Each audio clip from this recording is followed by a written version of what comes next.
कहते हैं जिन ईंटों पर इमारत का पूरा बोझ होता है वो अक्सर जमीन के नीचे दबी रहती हैं। नींव के पत्थर कभी इस बात का शोर नहीं मचाते कि उन्होंने कितनी मंजिलों का भार उठाया है।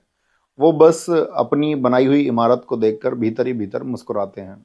पिछले कुछ दिनों से आप लोगों के बहुत से संदेश मुझ तक पहुंच रहे हैं। कुछ हलचल है, कुछ बदलाव है जिन्हें देखकर आप प्यारे साथी थोड़े परेशान हो रहे हैं। आपको मैं एक छोटी सी कहानी सुनाना चाहता हूँ। एक बार एक माली ने एक बंजर जमीन पर एक पौधा लगाया। उसने अपने दिन का चैन और रातों की नींद सब कुछ उन पौधों की जड़ों में डाल दी। अपना सब कुछ दांव पर लगाकर अपना सारा वक्त उस नन्हे से पौधे को दे दिया ताकि वो पौधा एक विशाल बरगद का पेड़ बन सके। और वो पेड़ बना इतना विशाल कि उसकी छांव में हजारों लाखों मुसाफिरों, प्यारे साथियों को सुकून और अपना लक्ष्य मिलने लगा। जब पेड़ घना हो गया तो जाहिर है कई परिंदों ने भी आकर उन डालियों पर अपना बसेरा बना लिया। लेकिन समय के साथ जब हवाएं बदलती हैं या कोई और जंगल ज्यादा हरा दिखने लगता है तो कुछ पक्षी उड़कर दूसरी डालियों पर चले जाते हैं। जिस वजह से अक्सर लोग उस माली से पूछते हैं कि क्या तुम्हें दुख नहीं होता कि तुम्हारे बनाए पेड़ से पंछी उड़ रहे हैं।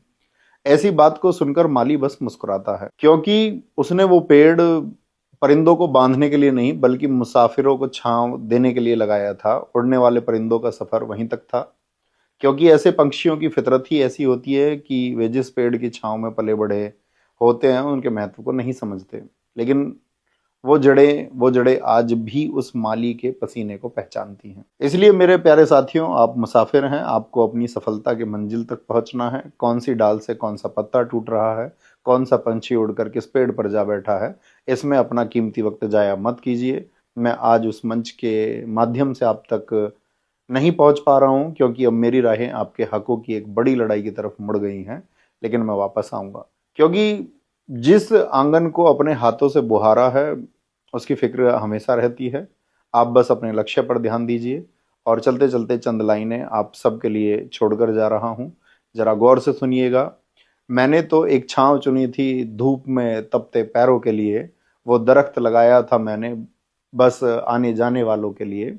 अब शाखों से उड़ते पंछियों पर मैं भला क्या मलाल करूं, जो अपनी फितरत से मजबूर उन पर क्या सवाल करूं। हमें कोई मलाल नहीं दरख्त की किसी साख के खाली हो जाने से।